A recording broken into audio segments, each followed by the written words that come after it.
তো তোমরা আজকাল আমার ভিডিওতে কম বেশি তো একে দেখতেই পাও। তো ও হচ্ছে সংযুক্তা। ওর বার্থডে ছিল কয়েকদিন আগে, বাট সেদিন আমরা যেতে পারিনি।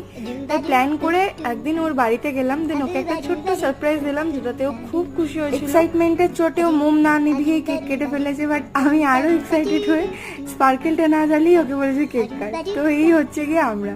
তারপর কেক কাটিং করে এখন ও আমাদের বার্থডেতে লাঞ্চের ট্রিট দিচ্ছে, যেটা হচ্ছে চিকেন বিরিয়ানি আর চিকেন কষা, যেটা খেতে খুব ভালো হয়েছে। আর সেদিন এত খেয়ে নিয়েছি, নড়তে পারছিলাম না। তাও ওর সাইকেলটা দেখে ভাবলাম আজকে একটু সাইকেল চালানো যাক, তাই অনেকদিন পরে একটু সাইকেল চালালাম। তারপরে আমরা এখন তিনজনে মিলে এসেছি ছাদে। ছাদটা এত সুন্দর, আর তার মধ্যে সেদিনকে ওয়েদারটাও যা সুন্দর ছিল তোমরা দেখো জাস্ট। আর ওদের ছাদ থেকে যেদিকেই তাকাচ্ছি সেদিকেই সবুজ। তারপরে আমরা তিনজন মিলে একটু গল্প করে চলে এলো আমাদের ট্রেন। এবার চলো টাটা। দুই সখীকে টাটা বলে এখন আমাকে অনেকটা পথ যেতে হবে, আর তোমাদের সাথে পরের ভিডিওতে দেখা করছি।